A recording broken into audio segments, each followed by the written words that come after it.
And inequality has increased.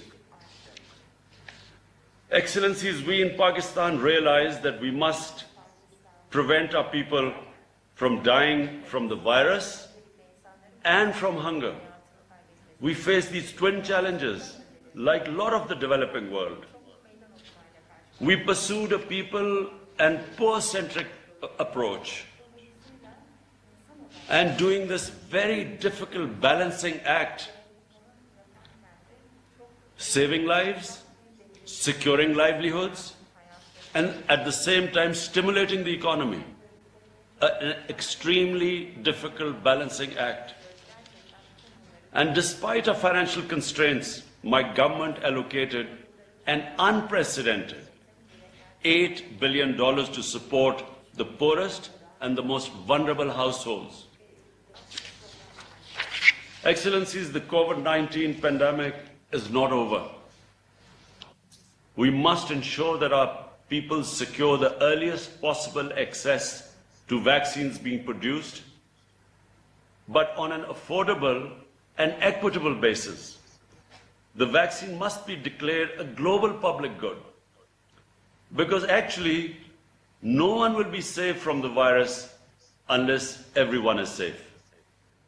Because, Excellencies, $1 trillion every year, according to FactEye, $1 trillion every year leaves poor countries to rich countries and tax havens.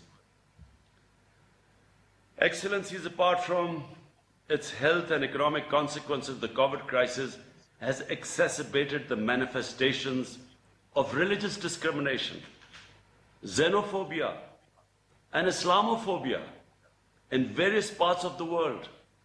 We have witnessed this in our immediate neighborhood. The COVID lockdowns have enabled the suppression of people in occupied territories, struggling for their right to self-determination. And then, for all the leadership, I would want to point this out. It is essential to reject any attempt to link Islam and terrorism.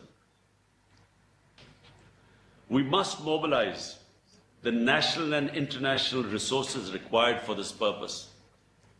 I request ECO's support for my five-point agenda, which I mentioned earlier.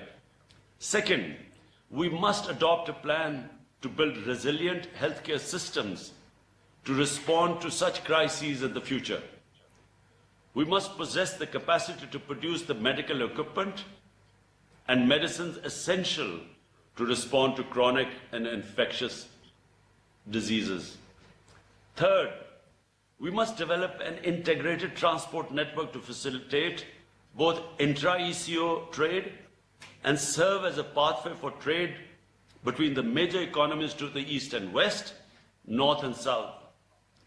The Istanbul-Tehran-Islamabad commercial cargo train and proposed Uzbekistan-Afghanistan-Pakistan railway links are important regional connectivity projects. In addition, linking CPEC with Afghanistan and beyond is vital. Fourth, we must implement the cross-border projects already agreed under the ECO members, including TAPI, gas pipeline, and the CASA 1000, establishing an ECO investment agency and organizing an annual ECO investment fair where investment-ready projects could be presented to ECO and global investors are ideas that can be explored. Fifth, studies indicate that our mutual trade, which is just 8% of our total trade, it's just 8% of our total trade. This could be expanded tenfold. Enhanced transport links will help, but we should promote conscious measures for trade promotion. Simplify border procedures. Establish intra-regional institutional linkages. Reinforce existing regional mechanisms like ECO Trade Development Bank. operationalize ECO trade agreement and develop new initiatives like the clearing union. Sixth, to remain competitive, we must promote knowledge-based economies. And this needs that we enhance expenditures on research and development and focus on rapid digitalization, especially extension of broadband to all parts of our countries. The ECO, as envisaged in the Vision 2025, should engage in dialogues with other regional and international organizations. We could emulate some of the successful models of cooperation in the EU, ASEAN, and African Union. Excellencies, for Pakistan, the vision of ECO's regional economic integration is an essential component of a strategy to transform the tensions of geopolitics into the dividends of geoeconomics. I would like to conclude by reaffirming Pakistan's abiding commitment to ECO, to the founding principles of the Treaty of Izmir, and to the full implementation of ECO Vision 2025. Excellencies, as per the rules, procedures of the ECO, I now propose election of President Recep Tayyip Urdgaan as the chair of the 14th summit.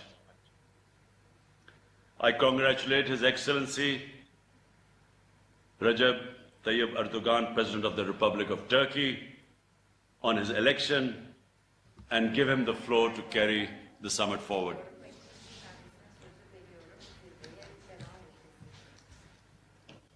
Thank you. Bismillahirrahmanirrahim.